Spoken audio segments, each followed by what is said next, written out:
Cannabis was at one point freely cultivated and used in the United States. What happened? Here we take a look at the history of marijuana law in America. This is an article by Kim Nunley. After decades of cannabis prohibition in the United States, it may be hard to imagine that for the majority of the nation's history, cannabis was widely accepted and used for medicinal purposes. Up until the 20th century, cannabis was freely cultivated and used to produce medications, rope, and textiles. So what happened? Why did marijuana become illegal and criminalized? Most people assume that cannabis was made illegal through a process involving scientific, medical, and government hearings that concluded prohibition was the best to protect citizens. The reality, however, is a different story. In the midst of these changing social attitudes and state laws, it's worth looking into what brought about American marijuana prohibition in the first place. Cannabis, thought to be among the first ever domesticated crops, has a long history in America. The cultivation and production of marijuana and hemp was encouraged throughout the early colonies before they were formally the United States. In 1619, King James I announced the Virginia Company Decree, which ordered every colonist to cultivate 100 hemp plants for export to England. Hemp was even exchanged as legal tender in Pennsylvania, Virginia, and Maryland. Domestic cannabis production continued to flourish up through the Civil War, when it was used to produce rope and hemp.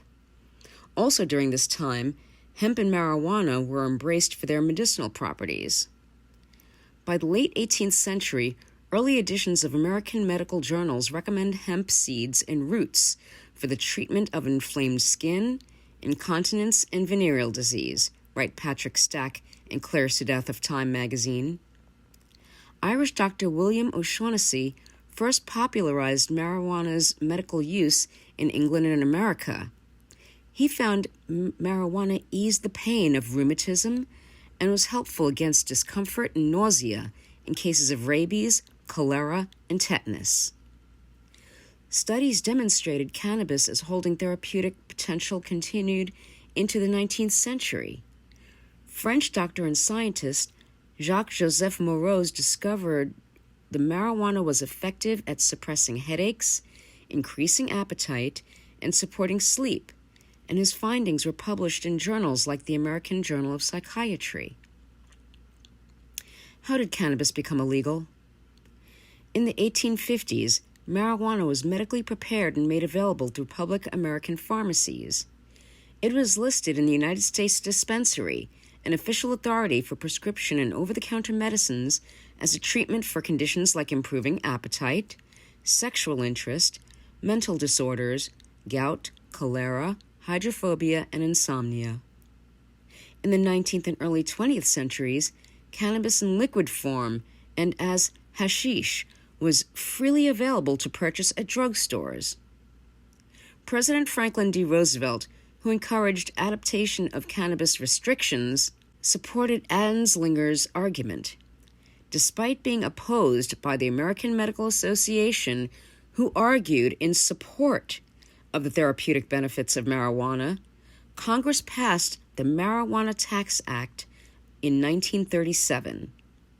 The act called for a tax equaling roughly $1 on anyone who dealt commercially in cannabis, while implementing penalties and enforcement provisions to cannabis handlers. Some historians believe that the efforts to pass the Marijuana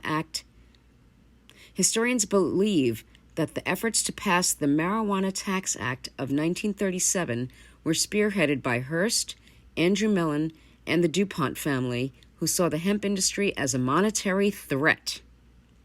According to authors and historians Lawrence French and Magdaleno Manzanares, hemp, a sustainable and versatile crop with over 24,000 product applications, was becoming a cheaper substitute for wood pulp used in print newspapers, and Hearst and the others who had lumber and paper holdings were looking to destroy the competition. Hearst launched an aggressive crusade against marijuana through his newspapers and magazines, which regularly published sensational stories about the threat of marijuana and the life-threatening plight of those who used the drug. Early 1900s, the unreasonable attack on cannabis. Attitudes regarding marijuana started to shift in the early 1900s following the Mexican Revolution as the subsequent hefty influx of Mexican immigrants into the United States. Mexican immigrants came to Texas and Louisiana and brought with them their cultural tradition of smoking marijuana leaf in cigarettes and pipes for medicinal purposes. Americans at the time were only abreast with cannabis in the form of oil or hashish, which they took orally. Plus, Mexicans called their cannabis marijuana, a term unfamiliar to Americans. Unhappy with the inbound flow of immigrants, the U.S. media, including newspaper mogul William Randolph Hearst, began to falsely spread claims that Mexican immigrants were being disruptive, behaviors they attributed to their marijuana use. Cannabis began to be vilified. There were congressional hearings regarding marijuana law in the 1930s, with some lawmakers looking to control Mexican immigration deceitfully by falsely claiming that marijuana would cause men of color to be violent against white women. The head of the Federal Bureau of Narcotics, the FBN, Harry J. Anslinger, argued that the exposure to marijuana was causing an increase in marijuana smoking among reports of middle-class people. The 1950s through the 1970s, a journey to full prohibition. Following America's entry into World War II, cannabis production was ignited in the U.S. once again. Imports of hemp that were needed to produce parachutes, marine cordage, and other military necessities had become scarce. So the Department of Agriculture distributed seeds and encouraged American farmers to plant hemp in its Hemp for Victory campaign. But fears of cannabis returned in the mid-1960s when reports that marijuana use was up in youth and college students. The media and news outlets pushed the so-called campus drug epidemic. Richard Nixon, during his 1968 presidential campaign, promised to restore law and order to America. Upon being elected, he declared a war against drug abuse. Under Nixon's presidency, the federal government passed the 1970 Controlled Substances Act, which classified drugs on 4 different schedules. The federal act classified cannabis as a Schedule I drug, causing it to be considered one of the most dangerous substances that carried the highest penalty. The Controlled Substances Act unfortunately lumped all cannabis together, failing to recognize the differences between marijuana and hemp. The act, which makes cannabis illegal under federal law, is still in place today. The 1990s, cannabis returns for medicinal purposes. The 1990s were monumental for cannabis policy in the United States, thanks to the efforts of marijuana researchers. Early in this decade, researchers made notable breakthroughs, expanding our current understanding on cannabis. Specifically, they learned how the compounds inside cannabis, cannabinoids, interact with a part of our body called the endocannabinoid system, a complex signaling network that is responsible for performing different tasks in an effort to maintain homeostasis. Scientists also were able to identify the endocannabinoid system's main cannabinoid receptors, CB1 and CB2, present in the nervous system and immune system. When stimulated, these cannabinoid receptors trigger a variety of physiological processes by altering the release of neurotransmitters in an effort to keep systems in balance. These beneficial effects include, but are not restricted to, controlling inflammation, limiting cell damage, and reducing pain. With these scientific breakthroughs came greater support to make cannabis accessible for those in medical need. While cannabis remained federally illegal under the Controlled Substances Act, in 1996, California became the first state to establish medical marijuana legislation, offering a legal cannabis option for the first time in decades. Arizona followed with its own medical marijuana legislation later that year. Before the decade finished, Alaska, Oregon, Washington, and Maine had each passed laws permitting the use of marijuana for medical purposes. The 2000s and today, cannabis's gradual acceptance.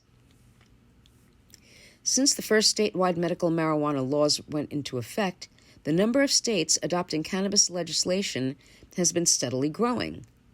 Support for marijuana legislation in the U.S. among voters is now at an all-time high, with a recent poll finding that 60% believe adult-use marijuana should be legalized, and 93% support the legalization of medical marijuana.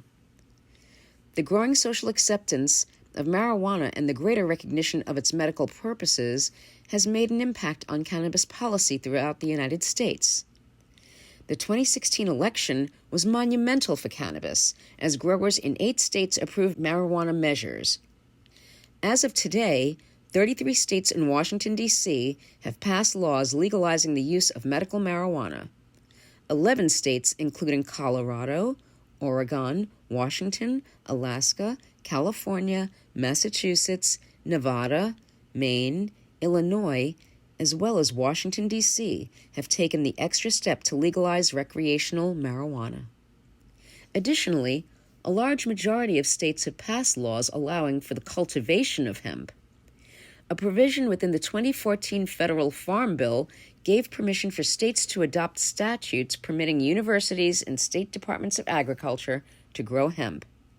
The new law spurred hemp cultivation throughout the United States, and more than 23,000 acres of hemp were grown in the United States in 2017, with Colorado leading the way in production.